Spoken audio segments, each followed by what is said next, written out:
Mais avant de partir, je vais vous parler de 3 personnages importants. Et quand j'ai fait l'histoire de mon grand-père, on rencontre ces personnages-là toujours à chaque chapitre. Mon grand-père interagit avec ces gens-là. Alors, le premier, c'est Napoléon Garceau, qui est très connu à Drummondville, qui est avocat, qui est né en 1868, a eu son barreau en 1893, avocat à Drummondville en 1900. Et mon grand-père, quand il revient, qui a son diplôme du barreau, il revient à Drummondville, il s'associe avec Garceau. Ils vont travailler 2 ans ensemble jusqu'en 1912. Ils vont se séparer parce que pas tout à fait la même personnalité, mais pas les mêmes façons aussi de faire la justice. Mais Garceau, c'est un personnage vraiment très flamboyant. Il est de courte taille, mais il a une certaine fougue, pour ne pas dire une certaine arrogance. C'est un conservateur, et mon grand-père est aussi un conservateur. Donc, ils vont travailler ensemble au niveau politique, en plus de travailler pendant 2 ans comme associés. Et Garceau, c'est lui qui va publier les premiers journaux à Drummondville. Il va être maire pendant 3 termes, et il va s'essayer 4 fois à être député, mais il ne réussira pas, malheureusement. Parce que Garceau, c'est une personne qui n'accepte pas les compromis. Alors, il va se faire beaucoup d'ennemis en ville, malheureusement, et ça va lui créer des problèmes dans sa carrière. Le second personnage intéressant, c'est Alexandre Mercure. Mercure, c'est un industriel, un des rares industriels canadiens-français de l'époque. Il a racheté la scierie de Henri Vassal, qui était au parc Sainte-Thérèse, qui a été fermé dans la fin des années 20. Et Mercure est aussi un conservateur, et c'est un homme qui va être nommé maire. J'ai avancé un peu. Il va être nommé maire en 1914, et c'est un peu à ce moment-là qu'il va nommer mon grand-père trésorier. Je vais vous raconter ça. C'est un peu une récompense qu'il lui donne à ce moment-là. L'autre personnage, alors Mercure lui a racheté la scierie, c'est important, on va en parler de Vassal, donc c'est un industriel ici du bois. Moisan, c'est le maire de Drummondville entre 1924 et 1936. Il est plus jeune que les 2 autres. Il va être secrétaire trésorier lui aussi jusqu'en 14. Là, c'est mon grand-père qui va prendre son job. Et par contre, Moisan va demeurer greffier après ça jusqu'à temps qu'il soit maire en 24. Ce qui est important, Moisan, c'est un libéral aussi. Alors, vous avez 2 conservateurs, un libéral. Photo d'époque. Ici, vous voyez une photo, on essaie de savoir à peu près quand. C'est entre 1915 et 1920. Je ne peux pas dire l'année, mais j'ai une idée de la journée, par contre. Vous voyez en arrière, c'est Union Jack qui défile, là, qui est un grand. D'après moi, c'est un 1er juillet, mais pas trop sûr. À l'avant, le personnage, vous voyez, c'est Ovide Brouillard, qui est député fédéral. Voilà. Alors, Mercure, qu'on a vu tout à l'heure, mon grand-père, et Garceau qui est là. Il manquerait en fait Moisan sur cette photo-là. On a aussi Hector Laferté, qu'on a vu, qui va être... c'est lui qui a cédé toutes ses archives aux archives du séminaire de l'Israël. Le premier épisode dont on parle, c'est la prohibition. Mes sources, les archives judiciaires, je vous ai montré, le BNQ Trois-Rivières, c'est là où le gros de l'information vient. Une partie vient des procès-verbaux du Conseil de ville et une partie des photos de la Société d'histoire. Alors, on va commencer par la prohibition. La prohibition, là, au début du 20e siècle, c'est quelque chose qui est vraiment dans l'air du temps. À partir de la moitié du 19e siècle, avec l'industrialisation, les gens de la campagne s'en viennent en ville, travaillent dans les usines, et autant on produit des tissus de façon industrielle, autant on produit de l'alcool de façon industrielle, beaucoup de débits de boissons. Et qui dit alcool, dit alcoolisme. Et l'alcoolisme fait des ravages dans surtout les familles ouvrières. Et il va y avoir un ressac qui va se produire, qui va être surtout mené par les églises. En Amérique du Nord, beaucoup les églises protestantes et aussi catholiques. Et vers la fin du 19e, début 20e, il y a les mouvements féministes aussi avec les suffragettes qui vont embarquer dans ce mouvement-là pour interdire la vente d'alcool. À Drummondville comme tel, on ne vend pas d'alcool dans le comté, mais le comté exclut la ville de Drummondville. Alors, pourquoi? Parce qu'en 1911, il y a une loi, en fait, il y avait une loi et au fédéral et au provincial qui ont été promulguées vers la fin du 19e siècle, qui permettait aux citoyens, s'ils ramassaient, par exemple, dans le cas de la loi provinciale, il fallait ramasser 30 noms sur une pétition. On présentait ça au conseil de ville, au greffier, et là, le greffier est obligé de tenir un référendum sur la promulgation d'un règlement qui interdisait la vente des boissons en hiver. Et ça s'est passé au niveau du comté en 1911, et la prohibition a gagné par une très, très forte marge. Mais ce qui est arrivé par après, c'est que quand vous vous attaquez à des gens qui vendent de l'alcool, c'est évidemment des gens qui ont beaucoup d'argent. Et les hôteliers n'aiment pas bien ça, de se faire interdire de vendre de l'alcool. Alors, dans le cas du comté, il y avait des hôteliers à Saint-Cyril de Wendover qui ont challengé, qui ont contesté le règlement du comté. Mais là, le problème du comté, surtout le comté de Drummond, c'est qu'ils sont très pauvres. Ils n'ont pas beaucoup d'argent pour se défendre. Et c'est là que mon grand-père a dit, moi, je vais vous défendre pro bono, ça ne vous coûtera rien, je vais m'en occuper. Alors, ce qu'il va faire, c'est qu'il va prendre un citoyen du comté qui, lui, va aller contester, en fait, qui va aller défendre, qui va s'opposer aux demandes de la partie opposée. Et mon grand-père va multiplier les procédures judiciaires de sorte que les hôteliers vont démissionner carrément en 1914. Et le comté de Drummond va être au régime sec pendant plusieurs décennies. Ça va durer jusque dans les années 30, en fait. C'est pas plus loin. Mon grand-père entre au conseil de ville en 1914. Mon grand-père, comme il œuvre dans les milieux de familles pauvres, parce qu'il est dans les associations de charité, il est en contact avec ces familles, ces femmes-là, donc qui sont souvent battues par leur mari alcoolique. Il voit les ravages que ça fait. Donc, lui aussi, il embarque dans le mouvement.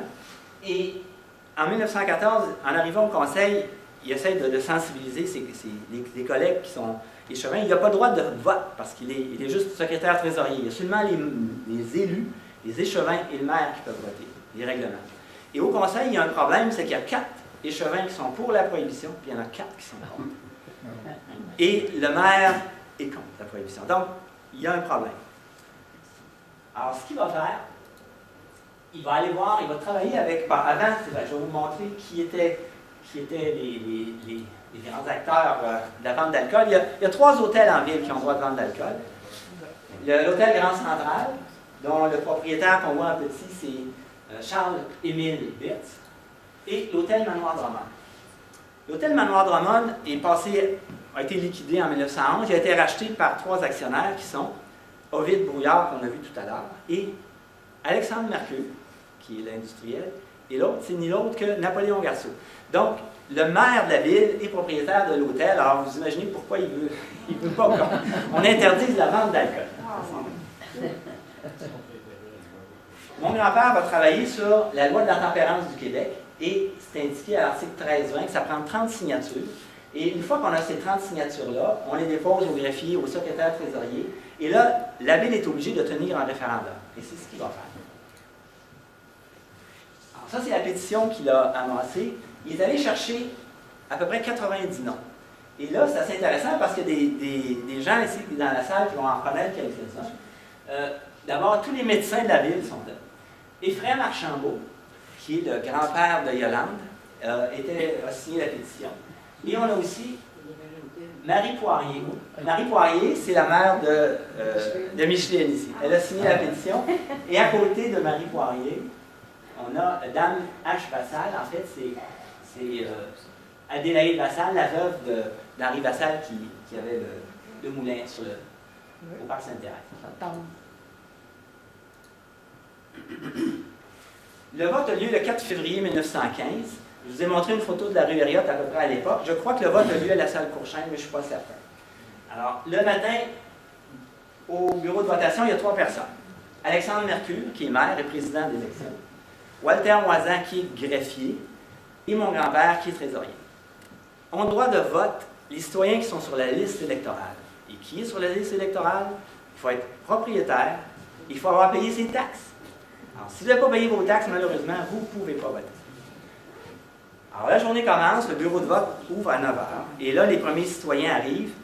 Et le processus est le suivant. Le citoyen va voir mon grand-père. Mon grand-père vérifie sur le registre. Est-ce qu'il est bien inscrit, s'il a payé ses taxes? Si oui, là, il va aller se présenter, il va voir le greffier. Et il annonce à voix haute, parce que ce n'est pas un vote secret, s'il est pour ou contre le règlement. Et le greffier note, oui, il est pour, il est contre. Et après ça, il s'en va. Alors, tout va bien jusqu'à peu près 10h, 10h30. Vers 10h, 10h30, 2 personnes arrivent, un nommé Yared et un nommé Salida. C'est probablement pas des Canadiens français de souche, mais chose certaine, c'est 2 sympathisants à la cause de mon grand-père. Mon grand-père les reconnaît, il sait qu'eux autres, ils vont voter contre la prohibition, ils vont voter pour son règlement. Le problème, mon grand-père regarde, il se rend compte, ils n'ont pas payé leurs taxes. Oh là là, qu'est-ce qu'on va faire? Alors là, il lui vient une idée, parce qu'il veut vraiment gagner ce référendum-là. Il dit, et puis en fait, l'idée ne vient pas de lui. Les citoyens lui disent, écoutez, on le sait qu'on n'a pas payé nos taxes, mais si on vous les paye tout de suite, nos taxes, pourriez-vous changer la liste électorale? Et là, mon grand-père dit, bonne idée, ça. Et là, il se retourne vers Mercure, le maire, il dit, écoutez, Alexandre, j'ai ici deux personnes, il ne lui dit pas que c'est des sympathisants, bien sûr. Il dit, j'ai 2 personnes, ils sont prêts à payer leurs taxes, et on va pouvoir collecter leurs taxes en même temps, puis ils vont voter. Et là, Mercure, étrangement, parce que c'est contre la loi électorale ce qu'ils sont en train de faire là. On ne peut pas changer la liste électorale le jour de l'élection. Alors, Mercure se dit, OK, c'est correct, prends les taxes, ils vont voter. Alors, mon grand-père est tout content, 2 votes de plus, on a ça, et les gens s'en vont. Mais il faut croire que Mercure avait une idée en arrière de la tête quand il a fait ça. Parce qu'aussitôt que ces gens-là sont partis, il faut savoir aussi que le vote, dans la journée du vote, il y a beaucoup de gens qui viennent voter, mais qui restent là pour observer, pour voir qui vote pour, qui vote contre. Alors, il y a beaucoup de témoins. Là, Mercure se lève à partir de ce moment-là, il annonce à tout le monde que tous les citoyens propriétaires qui n'ont pas payé leurs taxes peuvent le faire. Ils vont pouvoir voter. Alors, vous imaginez, la nouvelle se répand dans la ville comme une poudre. Et là, je ne dis pas que ça va se ruer, mais il va y avoir beaucoup plus de gens qui vont venir voter que les gens qui avaient sur la liste électorale dans la journée. En fait, tellement, à la fin de la journée, lorsque vient 5 heures, il y a encore des gens qui veulent voter. Et là, Mercure lui dit, 5 heures, il faut que je ferme le bureau de vote. Et là, les gens disent, ben non, on veut voter, vous ne pouvez pas prolonger les heures, on va revenir demain. Mais non, Mercure il est intraitable. On ferme à 5 heures. Alors, on prend le décompte et on a 160 votes pour la prohibition et 152 contre. Une chose que j'ai oublié de vous dire par contre, quand Mercure a annoncé que le vote était ouvert à tout le monde, mon grand-père s'est fâché. Quand je vous parlais qu'il était mauvais perdant. Quand Mercure a dit ça, mon grand-père a probablement réalisé sur le coup qu'il risquait de perdre son référendum. Et là, il semble que quand il est dans cette situation, il perd totalement ses moyens. Et là, dans les témoignages que j'en ai eus, il a fermé les livres, des registres, mis sur son bras, il a quitté la salle dans l'avant-midi. Après qu'Alexandre Mercure annonce ça, il a quitté la salle. Et là, Mercure lui dit, hey, non, Marie, là, tu viens, là, puis tu vas aller prendre. Ben non, mon grand-père s'en va. Il va se cacher toute la journée. Il va se cacher chez le notaire Robillard, qui était aussi un chef de file des prohibitionnistes. Mais Mercure, il dit, ben c'est comme ça, moi, je vais jouer au secrétaire trésorier. Et le vote s'est continué toute la journée. C'est Mercure qui a pris la place de mon grand-père. Alors, vous vous attendez bien qu'avec tout ce qui s'est passé cette journée-là, il y avait matière à contester le règlement.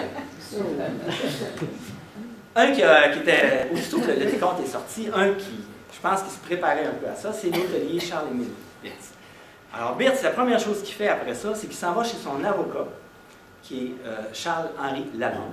Et dans la soirée, une partie de la nuit, ils vont préparer une demande d'injonction interlocutoire pour faire suspendre le règlement immédiatement. Et aussi une demande d'invalidation qui est pour que le juge se prononce sur le fond du règlement pour faire invalider le règlement. Alors, le lendemain matin, première heure, il se présente au palais de justice d'Arthabasca. Et cette journée-là, il n'y a pas de juge, mais il y a les protonotaires qui sont là tout le temps. Et dans leur argumentation pour l'injonction interlocutoire, première chose qu'ils disent, la loi provinciale est inconstitutionnelle. Alors, aujourd'hui, c'est pas la première. On voit ça aujourd'hui, des lois inconstitutionnelles, mais dans ce temps-là, ils l'invoquaient encore, parce qu'il y avait 2 lois sur la même juridiction, la loi fédérale et la loi provinciale. Alors, il y a peut-être matière à plaider ça. Mais ce qui a vraiment fait trancher la balance, c'était que le processus de votation a été entaché d'irrégularité. Et là, il faut que je vous cite intégralement ce qu'ils ont raconté. Que vu la conduite odieuse du trésorier de la ville de Drummondville, mon grand-père, les électeurs n'ont pu et ne pouvaient se qualifier, ne pouvant payer leurs taxes, vu que le trésorier non seulement a refusé illégalement de donner connaissance du cahier de perception, non seulement de se tenir à bureau ouvert, mais a même refusé de donner tout renseignement quelconque à ce sujet, si ce n'est à des électeurs favorables. Alors, il voulait que ce soit sa gang qui vote, du sudit règlement. Que bien plus, en possession des livres de la corporation, il s'est rendu chez le notaire Robillard dans le comité favorable à la passation du règlement, et il n'en est pas sorti qu'après la fermeture du bureau de votation. Alors, qu'est-ce que vous voulez qu'un protonotaire fasse devant de tels arguments? Alors, effectivement, ils ont eu leur injonction interlocutoire. Il a fallu, par contre, que Birtz dépose 500 $, ce qui est à peu près 10 000 $, c'est beaucoup d'argent aujourd'hui. Mais c'est un hôtelier, il a les moyens.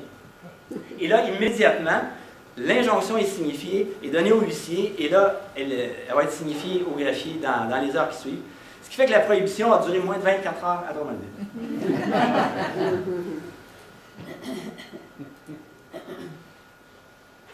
Bon, il y a une suite à ça. Et en fait, la loi, c'était, on prohibait la vente des boissons alcooliques était prohibée, mais pas leur consommation. Très nuance. Le règlement, c'est la vente. Alors, on peut aller s'en procurer, en boire chez eux, mais c'est interdit de vendre. Donc, les gens qui étaient touchés, c'était les commerces d'alcool, donc c'était tous les hôtels. Et c'est un gros lobby, ça, les hôtels, vous allez voir. Parce que le conseil de ville, évidemment, c'est un règlement qui est obligé d'adopter malgré lui. Et là, comme Birtz challenge le règlement, mon grand-père veut que le conseil de ville défende le règlement. Mais qu'est-ce que vous voulez? Ils sont 4 contre 4. Et puis Mercure, qui est propriétaire de l'hôtel, lui, il n'y en a pas question. Alors le conseil de ville refuse de défendre le règlement avec l'argent de la ville. Ça, c'est une chose. Mais il concède à mon grand-père, il lui dit, OK, si tu veux défendre le règlement, tu y vas avec ton argent ou l'argent du comité, mais nous autres, on ne défendra pas. C'est ce qu'ils lui ont dit. Et mon grand-père va faire la même chose qu'il a fait pour le comté. Il va aller prendre un citoyen, c'est un nommé Charles Labonté, qui va s'opposer à la demande de Birtz. Et là, vont commencer un duel judiciaire. Moi, je ne me retrouve pas quand je dis ça, c'est des motions contre motions, ça ne revient pas. Et ce que je pense que mon grand-père réalise rapidement, c'est qu'il fait face à une vraie opposition, puis ça risque d'être long, puis ça risque de lui coûter cher aussi, parce qu'il travaille probablement gratuitement pour ces messieurs-là. Et au bout de quelques semaines, malheureusement, il décide d'abandonner la lutte, parce qu'il se rend compte que ça va être long, d'autant plus qu'on a vu qu'il y avait un argument d'inconstitutionnalité de la loi. Ça veut dire que ça pouvait aller jusqu'à la Cour suprême. Donc, c'était pour lui, là, il dit non, c'en est trop. Et le 1er avril 1916, il demande un abandon, il s'entend avec la partie adverse, et le juge, finalement, va consentir. Il va maintenir la demande du requérant, donc l'hôtelier, annuler pour cause d'irrégularité dans la votation le règlement du 4 février, et il va maintenir l'injonction comme permanente. Alors, c'était vraiment la fin officielle. Il y avait l'injonction qui était temporaire, mais là, elle est permanente. Donc, là, on avait vraiment fini pour la prohibition, puis il n'y a jamais eu aucune autre tentative par la suite. Et là, je réfléchis un petit peu à cette histoire-là, puis ce que je me rends compte, c'est que l'unité du caractère de mon grand-père, s'il avait été capable de se retenir, il aurait peut-être gagné son référendum. Mais malheureusement, il y a quelque chose qui l'a fait commettre une irrégularité en voulant tellement gagner. Puis aussi, quand il a vu qu'il risquait de perdre, il a fouté c'est enlevé de là. Et ça, c'était des arguments extraordinaires pour s'opposer au règlement. C'est ce qu'a fait Birtz. Bon. Ce que j'ai trouvé dans l'histoire, c'est le seul événement où ce trait de caractère-là de mauvais perdant est apparu. Parce que les autres, ailleurs, je n'ai pas vu ça. Par contre, au niveau personnel, il y en a cassé des bâtons de golf, puis il y en a cassé des bâtons de cricket parce qu'il était un mauvais perdant. En plus, on me dit qu'il jetait quand tu perdais aux cartes, il jetait ses cartes à terre. C'était son seul défaut. C'est malheureux. Pour le reste, là, c'était vraiment quelqu'un de défaut.